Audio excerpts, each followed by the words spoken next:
nuti dhaloota isaatiin duratti isa beenna. Dhaloota isaa otoo inni dhufee nama hin ta'in duratti isa beenna. Akkamitti yoo jette gaafa Yihuudoonni Iyesuus Kiristoosin gaafatan wangeela Yohaannis boqonnaa 8 lakkoofsa 56 irraa kaasee yuunan dubbisa. Lakkoofsa 56 irraa kaasee dubbisa. Abbaan keessan Abrahaam guyyaa koo arguuf waan tureef gammachuudhaan isa eeggate. Guyyicha argates itti gammade jedhe. Kana irratti Yihuudoonni atoo waggaa 50 iyyuu hin guunne eessaa Abrahaamin argite jedhaniin. Yesuus immoo deebisee dhuguman isinitti himaa Abrahaam utuu hin dhalatin iyyuu ani jiran ture isaaniin jedhe. Yemmus Yihuudoonni Yesuusitti darbachuudhaan dhagoota funaannatan inni garuu dhoksee mana qulqullummaa keessa ba'ee adeeme. Kana afaan isaatiin dubbate. Eshi ati dhaloota isaatiin asitti isa beekta, erga dhufee nama ta'in isa beekta, garuu inni otoo Abrahaam iyyuu hin dhalatin iyyuu ani jiran ture jedha. Okay, isa kanaaf isuma kana bira dabarra. Haya, ani gaafii gabaaban si gaafadha. Daqiiqaan kee dhumateera waan ta'eef jechuudha. Waaqayyo isa tokkicha isa dhugaa Yesuus Kiristoos erge sanii wal beektamoo hin beektu? Isa ni amantamoo hin amantu? Kana gaafii afaanii maabiraarra malee naa deebisi. Ani nan amana. Ani kan hin amanu Waaqayyotti nan amana. Waaqayyo eenyudha? Okay. Isa Yesuus erge sana. Okay, Waaqayyo. Isa Iyesuus erge sana Iyesuusittis nan amana. Iyesuus kan ergame ana oolchuudhaaf biyya lafaa oolchuudhaaf sagalichi dhufe. Sagalichi foon uffatee dhufee nama ta'e. Kanaaf namni sagalicha hin beekne yookaan immoo namni ilma Waaqayyoo hin beekne immoo jireenya bara baraa hin qabu. Eeshi bakka kanatti immoo Iyesuus Kiristoos. Hin dhumne kaasa daqiiqaan koo. Daqiiqaa koodha bar maal taate? Okay. Haya, eeshi bakka kanatti illee jechuudha. Waaqa Iyesuus Kiristoos erge sanitti nan amana jedheera. Iyesuus Kiristoos dammoo achumatti wangeela Yohaannis boqonnaa 17 lakkoofsa 4 irratti maal jedha? Ani lafa irratti ulfina sii kenneera. Hojii akka hojjedhuuf ati anaaf laattee raawwadheera jedhe laal. Miknaatum hojii ergamummaa gara lafa kanaatti dhufe malee waaqummaa hin qabu jechuudha. Kanaafuu ati Iyesuusitti akkamitti amante? Iyesuus Kiristoos isa ana erge sanitti gaaffii afaaniiti waan ta'eef wangeela Maatewos boqonnaa 28 dhaqee dubbisi. Lafarrattis waaqarrattis akka inni gooftummaa qabu dhaqee dubbisi. Haya, kanarratti naaf dhaabbadhuuto dhumarratti dammoo aangoon isaa kun Rabbiin harka luka isaa jala akka galisiifan kennaati. Kanarratti dubbadhu. Yohaannis boqonnaa 17 lakkoofsa 3 irraa naa kaasitoo. Miknaatum sa'aatiin hirribatis naaf ga'eera. Dhaqee dubbifadha. Kanarratti naa bira naa darbita ergaatti kennitoo. Maal jettee? Eeshi boruu sa'aatiin hirribatis geetti kanarratti ibsa kennime. Yohaannis boqonnaa 17 lakkoofsa 3 irraa kaasitoo. Dubbisi kaa dhaqeetiin jedhee. Yaadi. Dubbisii fi sumiyyaa. Akkanidha. Dhaggeeffadhu. Hangan xumurutti garuu afaanitti nan qabine ishee. Jechicha akkanidha. Waaqayyo isa tokkicha isa dhugaa Iyesuus Kiristoos isa ati ergite san beekuun isaanii jireenya bara baraati. Ani lafa irratti ulfina sii kenneera. Hojii akka hojjettuu dhafe ati anaaf laattee raawwadheeraadha. Miknaatum Iyesuus Kiristootii fi Waaqayyo ergeera. Hojii lafummaa irratti akka hojjetuuf kennameera. Hojii sanis raawwateera. Ammas dammoo Yohaannis boqonnaa 17 lakkoofsa 5 irratti ammas yaa Abbaa ulfinni isa utuu biyya lafaa hin uumamin si biratti qabu ture ofii kee biratti ulfina anaaf kennii jedheen. Siif galeera miti. Kanaafuu ani gaafiin kan koo Iyesuus Kiristoos Rabbii tokkichatu erge. Ati Rabbiin Iyesuus Kiristoos erge san amantamu? Atiin Iyesuusin amanta? Yoo Iyesuus amante ta'e Iyesuus dammoo anatti amaninaadha jedhee dubbateera achuma wangeela Yohaannis. Anatti eessatti anatti amanina jedhe. Haya qoisiin dubbisa. Akkanidha. Yohaannis boqonnaa 12 lakkoofsa 44 irratti sirriitti caqase afaan Oromootiin ishee akkanidha. Iyesuus Kiristoos sagalee isaa guddisee ilaalaa sagalee guddisee dubbatee yoo dhaggeeffadhu. Namni anatti amanu isaan erge sanitti amana malee ila namni anatti amanu namni isatti amanu eenyudha isiffaadha laal namni anatti amanu isa ana erge sanitti amana malee ila isa ana erge san waaqayyoo jechuudha kan isa ergisu deebi'eera bakka sim jedhika anatti amanaa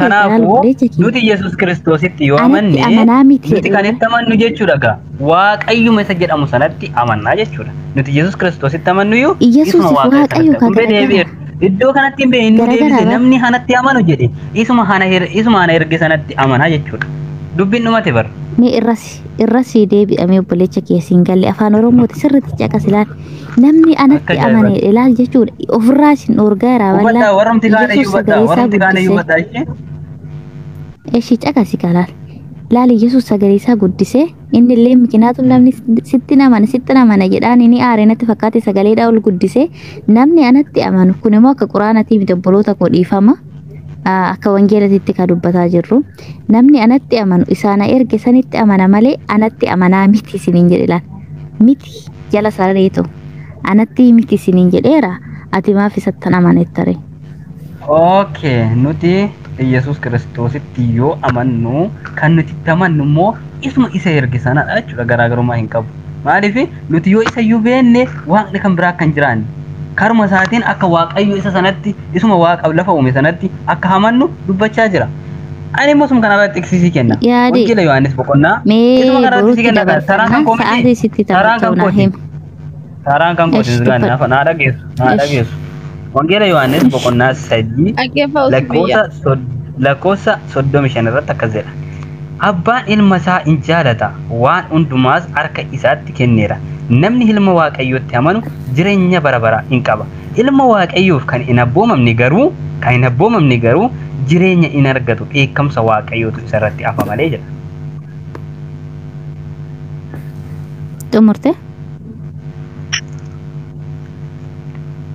okay xumure haya erga xumurte aangoon Yesuus Kiristoosiif kenname kuni hanga eecha deemee jennee laalla kaayila aangoon kennameef lafarratti jechuudha tokkoffaa Qorontos boqonnaa 15 lakkoofsa 24 naa dubbisa lafarratti itti biran darbiin ka lafarratti na jettummoo ani moota tiisii kenna na dhaggeeffadhu yaadii na dhaggeeffadhu innaa akka bee hordoftoota baay'ee isaafis ragaan qaba isaafis ragaan qaba dhaggeeffadhu qabda lafa duwwaaratti gooftummaan naaf kenna kan jedhu naafiti eshi ammasiif kenna na caqasi okay aangoon isaa hangam akka deemu waliin laalla garuu sa'aatiin deemeera kana si dubbisee tan isti boru sa'aatii sitti tamacha'utti waliin dubbanna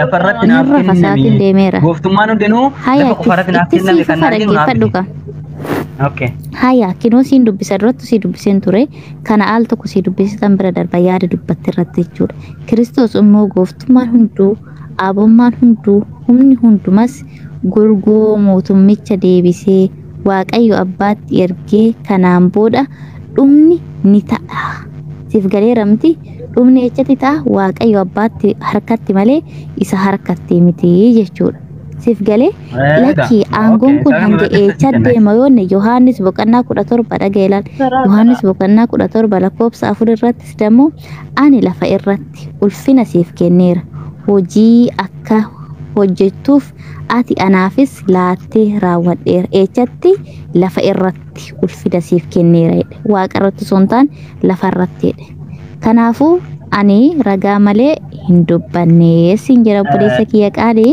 mee sa'aati qabadhu too Esa kana dhaggeeffadhu taraan kan Borkota deebi'a waan yaadii fi biyya inni kun dhaggeeffadhu waan lafarraa hundumaa hangoon lafarraa hundumaa wanti lafa kanarraa hundumaa karaa Iyesuus Kiristoos akka xumuramu akka raawwatu dubbachaa jira. Kanaaf immoo Iyesuus Kiristoos wangeela Yohaannis 28 lakkoofsa 16 akkas jedha. Bartoonni 11 immoo Galiilaa keessaa gara itti Yesuus wal argina isaaniin jedhe hin dhaqan. Yeroo isaan isa argan isa gadaniif kaan garuu immaman Yesuus immoo garaan isaanitti dhiyaatee gooftummaan hundinuu waaqa irratti lafa irrattis anaaf kennameera Egaa dhaqaa maqaa abbaatii fi ilmatti kan hafuura qulqulluutis isaan cuuphaa. Saba hundumaa bartoota koo godhaa. Waan isaan abboome hundumaa eeguudhaan isaan barsiisaa. Kunoo ani immoo amma dhuma baraa baraatti guyyaa hundumaa isin wajjinan jira isaanii. Kanaaf ati Yaadii kiyya ragaan fudhattes ammas kara biraas deeme lafa qofarratti jettee yoo yaadda ta'e Iyesuus Kiristoos waaqarratti caqasi ka al takka yaadii akka daa'iman ta'ini kan saati. Okay? eshi caqasi al takka akka Wal daa'iman dhaggeeffadhaa ta'ini bakka amma mana cufee buufan rabbiin hin dadhabee haya qoy ni baata misgaanitiyya ila dubbii dubbatte kanarratti waan baay'ee sii kaasuu danda'a yaadii wanta keessaan baane jechuudha. boritti qabadhaa. Mee sa'aatii qabadhu manuma misgaanitti isaa meeqatti sitti tola? Yaadi sa'aatii meeqatti sitti tola boru? Yaadi kootu Anis sa'aatii namni nagara qabadhu rageera. yeroo dheeraaf. Sa'aatii barbaadde yoo hin jira. Ayyee kootu Haya, yaadi ani- boru jechuudha. Sumi yaatis kootu sa'aatii Eshi yaani sa'aatii akka qabadhaa. Dubaayititti sa'aatii lamarratti sitti tola? Akka Sa'aatii Dubaayitti meeqa? sa'a lamarratti mana misgaane. Akka Dubaayi sa'a lama. Rakkoon qabu koota. Waa'ee Yesuus Kiristoos zuuraadha. Waa'uma kanarratti riisuma kanarratti.